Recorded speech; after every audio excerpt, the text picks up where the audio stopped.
I'm a little nervous today. I'm going to tell a story in a minute about my mother.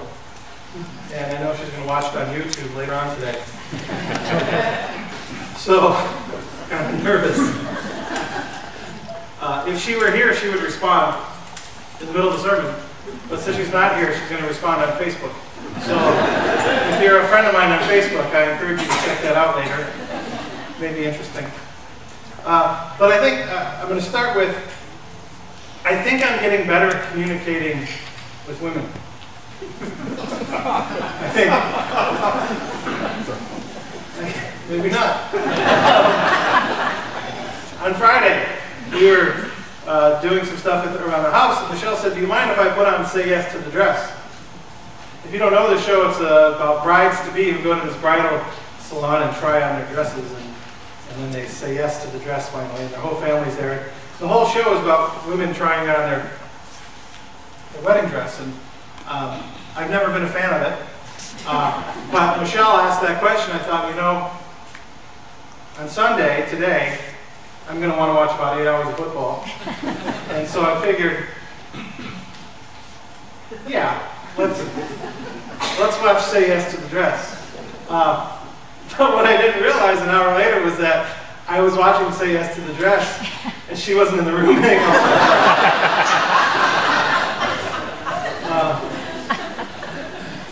So I think I'm getting better. But I wasn't always very good. Back when I did, have I told you about my first semester of college? My first semester of college, I wasn't sure if I wanted to go to college, and so I really didn't. And I ended up with a 1.6 grade point average. And I remember coming home, and my mother meeting me at the door with the grade point average. They sent it to her, and saying, she wasn't happy. But I had an idea. I said, you know, I think I'm going to drop out of college, and I'm going to go to culinary school and become a chef. She didn't like that idea. Not that being a chef is a bad profession. It's just that I didn't really even know how to turn on her oven. But I thought home ec was fun in high school, so I thought it'd be like home ec. And she said, no, you're not doing that. You're going back to school. You're getting better grades. You're not dropping out. I will not allow it. And she gave me the look. All you mothers have the look, right? And all you guys know what I'm talking about? Lower the chin, raise the eyebrows, and just straighten them out. And you know, the look. And you know that on the other side of the look is something you don't want to see. It's like a volcano about to erupt. Well, I was 19 years old. And I said the famous last words that so many young men have said, "You can't tell me what to do." Anybody ever said that to their mother? Neighbors down the street still claim to have that on recorded, what happened next. They still talk about it, about her response. And so I stayed in college. Every now and then we reach a point where we think we're independent and we think we can say things to our mothers that we really shouldn't say. And I think that's the text today from John. Jesus is at a wedding with Mary, and at the wedding they run out of wine. Mary tells him, "Take care of it, Jesus." And he says, "Sorry, never say this to your mother." Woman, what is it to me? First of all, never call your mother woman. But I'm sure that Mary gave him the look. Now I know, mothers, there's a look for at home, and then there's a look for in public. And the look in public isn't quite as fierce, but it's still there. I'm sure she gave him the look. Notice, she didn't even reply. She didn't respond to him. She didn't say anything to him. I'm sure she just gave him the look. I'm sorry, Beverly, I don't mean to look at you, you're just a look. Gave him the look and said, do whatever he says. Kind of one of those things where we're not having a conversation about this, you're just doing it.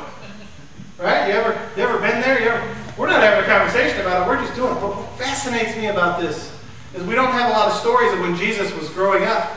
She obviously knew that Jesus could turn water into wine. He's obviously done it before. But could you imagine the stories of when teenage Jesus first figured this out, how he would mess with the people that he knew? You'd go out to dinner with Jesus and order a glass of wine, you'd be halfway up and all of a sudden be red. I mean, just the way that he would play with this, as a teenager, you just think you gotta have fun with this stuff, that kind of stuff. But so he does it. But I'm fascinated by this conversation Jesus has with his mother. I think in our lives, none of us like to be told what to do. But we allow certain people to tell us what to do. But those certain people are few and far between. For me, it's Mom, Dad, and Michelle. They're the only ones who can tell me what to do. Unless I work for you. Then you can tell me what to do. And I think in our lives, those are the people we should allow to tell us what to do. The people that are our moms, our dads, our very close family, and then the ones that we either are teachers or our bosses at work. But beyond that, I don't think we really like to be told what to do. We certainly are at a point in our country where we don't like the government telling us what to do. And we don't like other places and institutions telling us what to do. We like, now if you ask us what to do, that's different. I'm not saying that you can't ask nicely, but don't tell me what to do. But how does that form our relationship with God? I think for me, I like to think of my relationship with Jesus as a friend. You know the song, What a Friend We Have in Jesus? All our sins and griefs to bear. We think of Jesus as our friend. And the thing about our friends is we don't let our friends tell us what to do. There's enough people in our lives telling us what to do. And so we like having friends that support us and that are there for us to give us advice maybe, but that doesn't tell us what to do. And so I wonder, do I let Jesus tell me what to do? I've been thinking about that this week. Do I let Jesus tell me what to do? And I think it goes back to the nature of my understanding of relationship with God. We talked about this a little bit at book group. Do I understand God as a friend? Or do I understand God as a parent? When Jesus says God the Father, Jesus obviously understands God as a parent-child relationship. Or do we understand it as a friend relationship? Or do we understand it as, God is the Lord of the universe and we are just one of his many creations? How do we understand our relationship with God? It's important to know how we answer that question when we look at the life of faith, our lives of faith. I think at some point we have to understand that God is not just a friend, but God is bigger than that. That God is just not here to provide grace, love, and forgiveness, but God is here also to tell us what to do. Because that's what a parent does with their children. They tell them how to behave, how to act. When you put your children in public, you have a certain expectation of them because they're your children. And God claims us. We talked about that last week. It's his children. And so God says, if you're my children, I expect you to act a certain way. And that's what the commandments are all about. So, how do we go from this relationship of God as friend to God as Father and allow God to inform us, to tell us what to do? I talked a few weeks ago, we came up with 4 pillars for abiding grace, 4 things that we think are important in the life of faith. And I think that's where the question we started with. How is God going to guide us as a church? And I think it's the same as how is God going to guide us individually? How can God tell us what to do? How can God be our parent? And so the 4 pillars we came up with. The first one is, it spells Gus, by the way. The 4 pillars, G-U-S-S, and so it's easy to remember, Gus. First one is growing in faith. And so as a church, we try and encourage our members to grow in their faith. So last year when you pledged, you didn't just pledge financially, you pledged to read the Bible, to read one chapter a week, or maybe you pledged to pray every day, or maybe you pledged to be part of a service project. So we encourage you to grow in faith, grow in understanding of who God is and what God would have you do and be. So we grow in faith. We have uplifting worship. That's what the U stands for. Uplifting worship. We encourage you to come and worship God together as a community. We encourage our pastors to give average sermons at best, or at worst, I mean. And so, since I'm the only pastor, I feel that's my responsibility to give a sermon that isn't terrible. And, well, today's music, I mean, that's part of why Lee is here, to make our worship uplifting. And that song was unbelievable.